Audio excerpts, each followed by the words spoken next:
तो ये देखने को मिला कि ज़्यादा जब वोटिंग हुई है तो आरजेडी की सरकार बनी है। जहाँ भी 60 के ऊपर गया है तो आरजेडी की सरकार बनी है। वहाँ बहुत घाच पेच है। उत्तर प्रदेश सरकार में कैबिनेट मंत्री और सुभाषपा अध्यक्ष ओम प्रकाश राजभर को ऐसा लगता है कि बिहार में महागठबंधन की सरकार बन सकती है। कुशीनगर में कार्यक्रम के दौरान जब पत्रकारों ने उनसे पूछा कि आपको क्या लगता है कि बिहार में किसकी सरकार बनेगी, तो उन्होंने गूगल का हवाला देते हुए कहा कि जब जब भी 60% से ज्यादा मतदान हुए हैं और जब जब मतदाताओं ने ज्यादा वोटिंग की है तब तब राजद की सरकार बनी है। हालांकि चुनाव बहुत खांच पेच का है।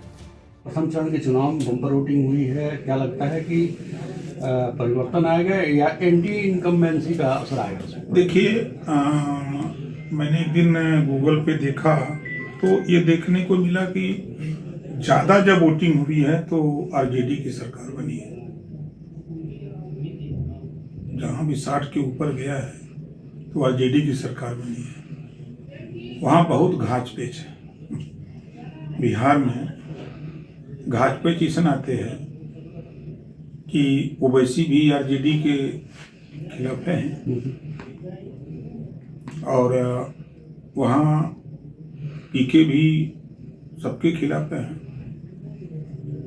कोई आश्वस्त नहीं है, चाहे कितना हो कोई कुछ कह ले। जनता का जो मन मिजाज है वो चुपचाप एकदम, कोई कुछ कहने को तैयार नहीं है। नेता चाहे जितना बोल ले, भाई अपना नेता लोगों का काम भाषण मारते हैं नेता तो एक दिन में पूरी सरकारें गिरा देते हैं, एक दिन में बना भी देंगे। तो जनता मालिक।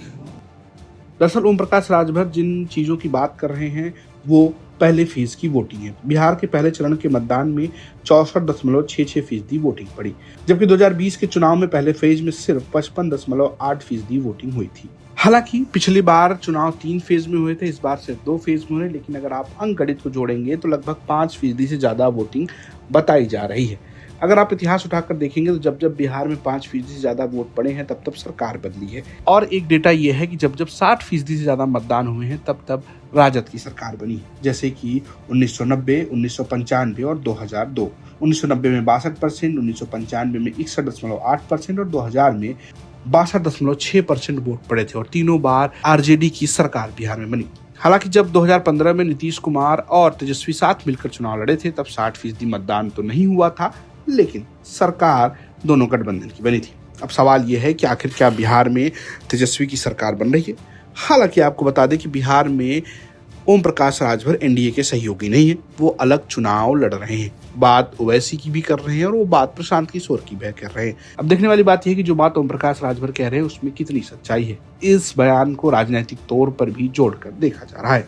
कुशीनगर से संतोष कुमार की रिपोर्ट, यूपी तक।